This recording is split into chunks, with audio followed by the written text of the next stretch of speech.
Hi, everybody. Welcome to another Future Tech podcast series, whether it's me, Charlie Sell, the Group MD of Arrows Group, where I'm interviewing tech leaders, thought leaders, people across the technology industry, asking them a bit about their story, topics that they're really passionate about, and that all-important career advice for many of our young people who are listening to the podcast. So I'm really pleased to have Yorick Naeff with me today. Yorick is the CEO of Bucks. Bucks is one of Amsterdam, well, it's an Amsterdam and London-based fintech investment firm, and they're one of Europe's fastest growing neo-brokers. In fact, we've just been talking about the offices that Bucks have around Europe and quite exciting times really of what the fintech world is really doing with technology. So without further ado, Yorick, welcome to the podcast. Thanks for having me, Charlie. Really looking forward to this one. Great, and let's just jump straight in and tell us a bit about your story. Yeah, so about myself, I started in retail and investment banking after graduating from the University of Amsterdam. I worked for a very large bank first, ING, was actually a management trainee back in the day. While I was a management trainee, I moved more towards the strategy side. So I became a senior manager in the corporate strategy department. And everything I did within ING was always already focused on technology. So we were building the largest big data warehouse and stuff like that as part of the whole group strategy. We also made sure that we changed the entire company to become more lean, adopt Agile Scrum, all those kind of things.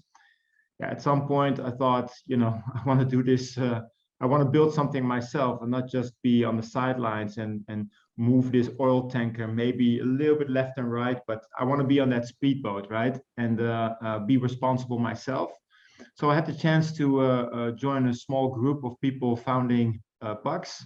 This was all the way back in 2014.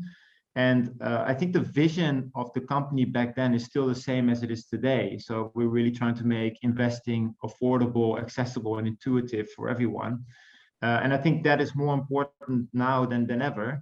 And I joined the company as COO back then, and really start to build up the company and make sure that we can offer investments in a very easy and less complex way. And at some point, we've grown quite a lot. We rolled out to 9 countries across Europe. We added more longer term investments. We did a number of M&A transactions. And at some point, we had all the building blocks ready. And then the founder and CEO of the company asked me, he said, well, we were now 6 years further. I think, we need somebody like you to take over the company because it's now, we're not in the ideation stage anymore, right? We're more in a stage where we need to accelerate and need to just execute.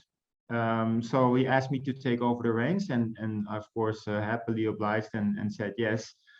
So as of early last year, I took over the reins as CEO, and now looking forward to really, hyper grow the company further. Fantastic, and what a story then, in the fact that you've obviously seen both sides of sort of enterprises, from large scale enterprise or the ING, the big corporate banks, to then the scale up, startup, pure tech, as you said, speedboat companies.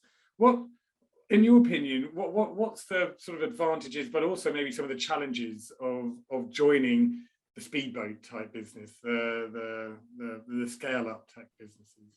Well, the challenge is that you become automatically a disruptor of the space. You become a challenger, and therefore, you have to be able to, move very, very fast, be very dynamic, and make very swift decisions in order to, beat the competition effectively and create that unique selling point. I do think that if you purely look at the financial services industry and you look at the more incumbent type of companies, including the larger banks, there is a huge legacy there, right? So there's so much like spaghetti infrastructure and complexity. I mean, these companies have been built up over years and years with sometimes hundreds of M&A transactions and mergers that are just creating so much complexity. And I understand the trust and the reputation that they have, especially for people to park their money there. But at the same time, obviously, since 2008, that reputation is also diminishing a little bit. People understand that a typical financial services company is not always the best place to use for your money.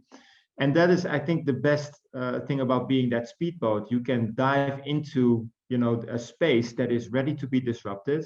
It's ready to be completely moving in a different direction. And I think, being that speedboat makes you basically positions you very, very well to be on the front of all that. And I think I'm just very excited to be able to do that. Obviously, there are also very big challenges because this is a regulated business. So you are dealing with regulation and a lot of complexity from that regard. But from a pure tech perspective, there's no legacy. You can build something from scratch completely. And that is just by default very, very exciting. Yeah.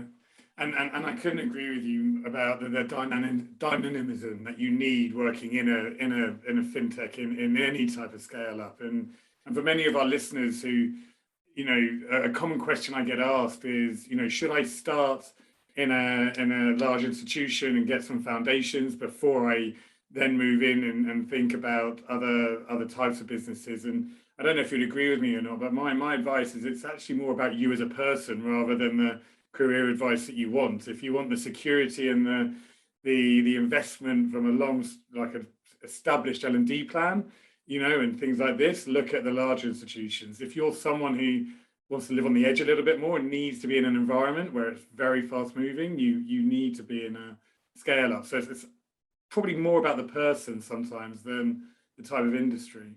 Yeah, the appetite. Look, I always compare it a little bit to investing as well. It sounds like a little bit of a weird comparison, maybe, but if you, for example, want to get a larger return on your investment and you're willing to take a little bit more risk, then you can create a portfolio that's a lot more assertive, right? And that, for me, compares a lot more towards being in that scale-up environment. The risk is higher, but the reward is also higher often. If you compare that to, being in a larger corporate, sure, the risk is a lot lower, but often you also see that the reward is a little bit lower because, you're not often, these type of companies don't give away equity, for example, right? It's maybe a stock option plan that they have here and there, but there's probably stock listed already somewhere. So you shouldn't expect a huge return from that regard. And I think everybody needs to think about what is their own appetite, what is their own personal situation. Back then, when I joined Bucks, effectively, I was still young. I didn't have, kids or anything. I didn't have large obligations. So I thought, for me, the timing is right. I do believe that my background with this large corporate did help me, to be honest, because it does. You grow up in a regulated environment. You understand compliance. You understand how to professionalize a company. So that was really helpful. Especially when setting up, of course, a new financial services company with a regulatory framework. But apart from that, I think if you purely look at learning and development, I've learned the most from as of the moment that we set up the company, for sure. Yeah, fantastic. And so, being the CEO and thinking about, you're effectively the captain of the ship. So you're steering not just the direction, but probably also the culture, the type of people you want in the business. When you're thinking about your business, what are you passionate about? When you're thinking about the type of culture you want to bring, what gets you out of bed in the morning? So there are two aspects here, right? So there was one aspect around what makes me so passionate about this type of business, and why do I, really get out of bed in the morning, and what's the purpose effectively of this running this company and our long-term vision. That's one side of the thing. The second thing is, okay, what is the type of culture that I want to build within the company? So what are the types of people that I think could steer the ship in the right direction? Now, the first aspect, what for me is very important, and you just have to look at the macroeconomic situation right now. So we're dealing with, and I'm now just focused on the European landscape because that's where we operate. We are dealing with a negative interest rate environment. hyperinflation, unstable pension systems, house prices that have skyrocketed. I mean, if you purely look at the newer generations, they're worse off than any generation before. And I get out of bed every morning because I think that we all have a role to play to help people build a better financial future. And especially in a market like Europe that's well developed, it's a very sophisticated market, capital rich. There is still poverty. There's still people that don't understand how to build up wealth. And keeping your money on your savings account makes you just lose money. So, and people don't realize that, right? If you have 10K, which for some people is a lot of money, they keep it on their savings account, and a year later it's still 10K, yes, but what you can buy from the 10K is significantly less, and people don't realize that. So the amount of capital that they have, or the wealth that they have, is diminishing, and I really want to help these people build a better financial future. I'm extremely passionate about that. So that's the reason why, you know, I'm getting out of bed every morning and think about, okay, what can we do every day to improve that investment experience and help people get started in that early investment journey. The other side, if you look at purely the type of company that I want to build, I think the most important thing I'm looking for people is entrepreneurship. So I want to make sure that people can think on their feet, they can use common sense, and they can apply what they think is right and what they think are important values towards the company. And therefore we have two very simple pillars effectively to run the company. And it's being fun and fair, right? We want to make sure that everybody has a good time.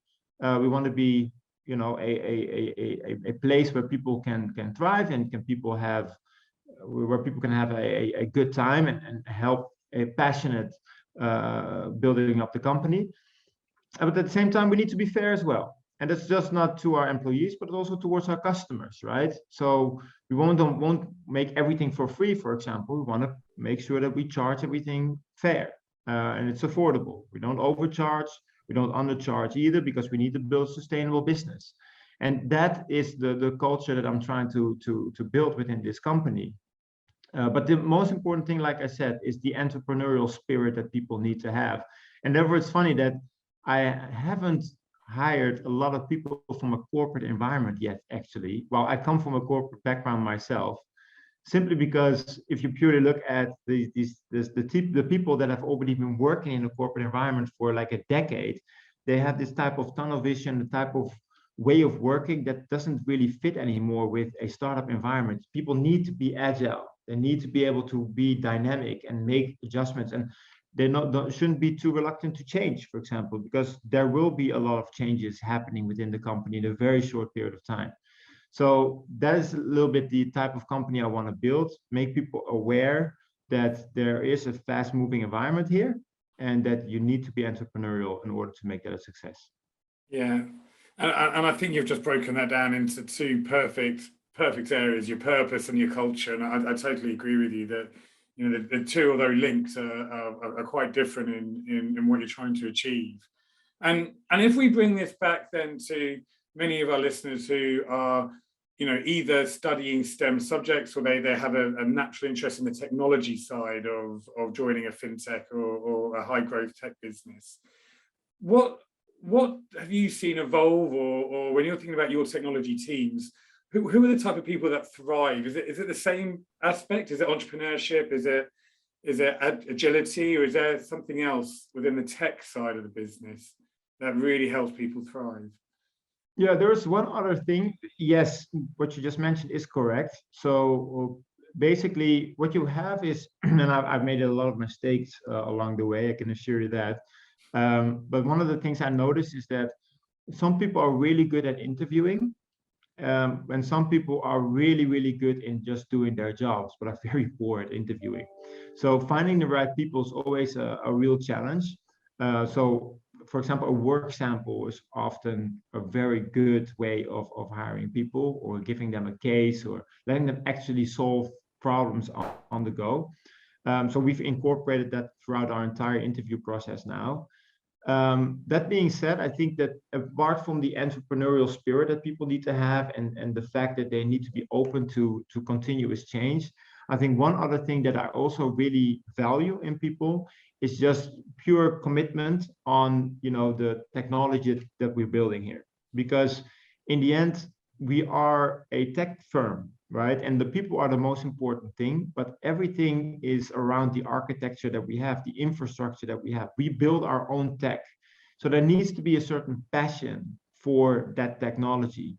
And you need to be able to continuously challenge the status quo. Also with regards to, new code language that's being deployed, for example, or new developments that you see in the tech industry. If you are not on top of things and you don't have a passion for that, you at some point always become second ranked. You become a second tier broker or financial services company, and you will be destroyed by the newcomer that is able to really accelerate in that regard. So we are continuously like doing, how do I say this? We're basically setting up a lot of projects on the go to really make sure that the existing code base that we have is continuously being challenged and being updated with the newest technology. And the only way to do that properly is by having the passion for that technology. If you don't have that passion, it just costs you energy. And then it's just going to take a lot of time and effort to get these things done. So that's also what we're trying to hire for, people that are really, passionate about architecture, the infrastructure that we have, and the technology where we write in our code. Yeah, and it's so refreshing for you to say that, because without putting words in your mouth, I presume then when you're looking at people, it's not just did they go to a top university or did they have this X, Y, and Z. It's to look at passion, or from my lens, it's actually what do they do in their spare time? What do they do? Do they live and breathe this? So were they coding from a young age, and maybe they didn't go to university, maybe they didn't exactly go through right. the formal routes, but what they show you is that this is part of their DNA, the love of a code or love of exploring, and what I try to work with a lot of our clients on is to don't look at the CV, look at the person, look at what their interests are, look at what they do as a full person, because sometimes you can miss an absolute superstar if you only tick box what, some of my very, very regimented skills.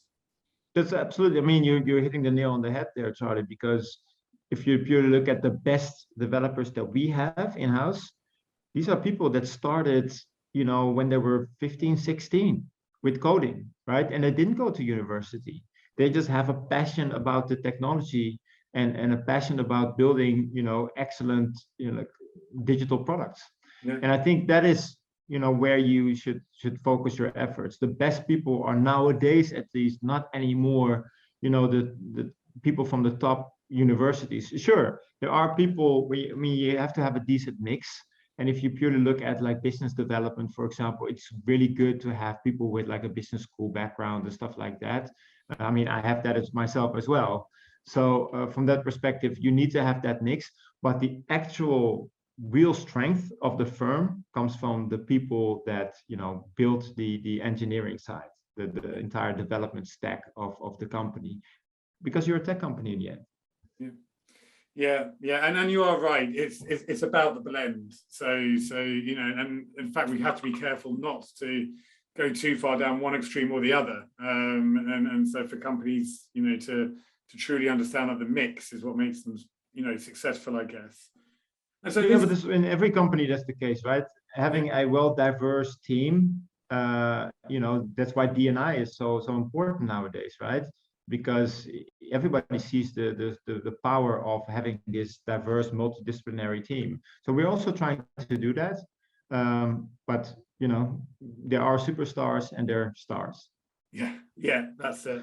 And and that's hopefully one of the underlying reasons of this podcast in itself is to genuinely try and help fill that D&I gap from not the top or middle layers. It's about young people from all types of backgrounds getting into technology. And one of the reasons I started this podcast was, ironically, people studying STEM, whether that's at school, college, or university, it is actually quite a diverse group. The problem is, the nearer it gets to getting into tech or fintech or pure tech, that's when it starts sifting out. And many girls, for example, move into sciences. They move into becoming a doctor or sciences or research. And I'm on a quest. How do we make technology attractive to the total diverse group and not the stereotypical group that it traditionally has been? And I agree. well, I agree, and we need that, right? Because there's a huge war on talent going on, and like the future lies in the technology space. I mean, I think the whole pandemic has made that abundantly clear. So it's a little bit of, for me at least, a little bit of a view in what we can expect in the future. Now, of course, we're going back a little bit towards the new normal, but we have seen an acceleration, and we will see that acceleration continue in the near future. Yeah. And again, I totally agree with you. So time has flown by and we've come to the last part of the podcast, which is that all important bit of career advice. So is there one or two gems or one or two bits of advice you could offer our listeners when you're interviewing, and you've obviously already covered key things like the entrepreneurship and showing passion, but for them to be able to sort of stand out a little bit, what one or two bits of advice would you give? Yeah, there are two things that I would like to at least mention, and I think that's very important. I think the most important thing is be yourself. I have seen so many applicants that are, trying to create this image as if they are absolutely great and, they can do everything. And in the end, once you start the job, you are coming on board with a team that knows their, part of my language, their shit. And if you come on board a team like that, that have been, building up this company from scratch, sure, you've been able to sell yourself really, really well. But I think you just need to be completely honest with who you are, not just with regards to your hard skills, right? Also with regards to your soft skills. Just be yourself, because then we can learn who you actually are. And it will just create so much of a better working balance and working understanding relationship that is just very difficult if a person is not, or at least trying to create a image of themselves is not completely in line with who they actually are. So I'm just, as a part of career advice, always just be yourself, because also people that interview you will see through it. Believe me, they will. So that's the first thing I would like to mention. Second thing is, what I always think is important as career advice is your skill set and your the hard skills that you have will bring you to here. In the end, the goodwill that you create with people, the network that you create, the relationships that you've built will bring you to the next level. So as a part of career advice, always make sure to create relationships with all the levels in the company. I've seen it so many times that people, for example, treat the secretary of the boss a little bit rude, for example, and are very, very kind to the managers.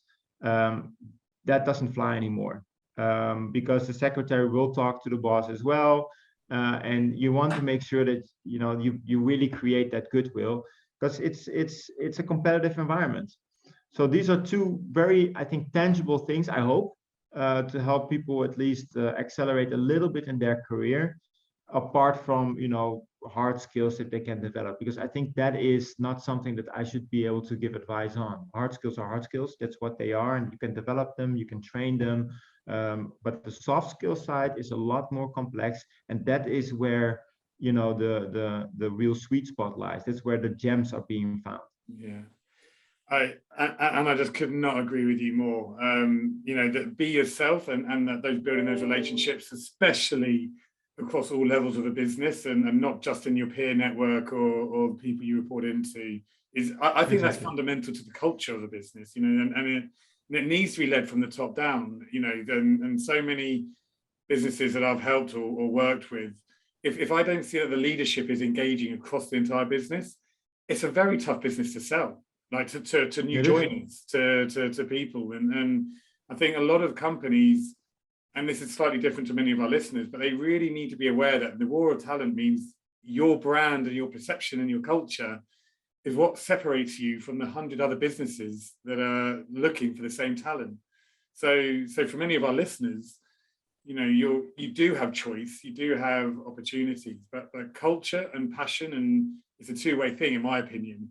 And then it's clear, Yorick, that you live that for your business, and that's probably the reason why you're growing as fast as you are and the people that you have in the business.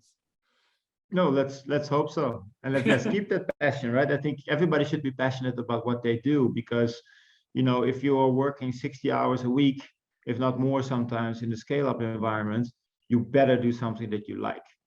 If you do that for such a long time, doing something that just costs you energy, you will drain yourself. So I think everybody should have a underlying or latent passion about the job that they're doing, or they should find something different. Yeah, I totally agree. Well, Yorick, thank you so much. This has been a really, really interesting podcast, and it's just fascinating and great to get your view from not only the technology part of the business, but actually covering about the purpose. And what stood out with me is, the entrepreneurship, the willingness to change, but the passion, that there are many of our listeners, and it needs to be inherent in them. But if they have those three attributes, it's going to do them very, very well within their next careers. And to hear it from successful people like yourself is always such great reasons to have the podcast. So look, thank you. Thanks for the kind words, Charlie. Appreciate it. Oh, my pleasure. So to all of our listeners, that's another episode of our Future Tech podcast. As many people know, the podcast is shared across our university network, and it's also on our website, arrowsgroup.com/podcasts. And for another show, and another thank you to Yorick being on our podcast. For all our listeners, this is another episode of Future Tech. Thank you.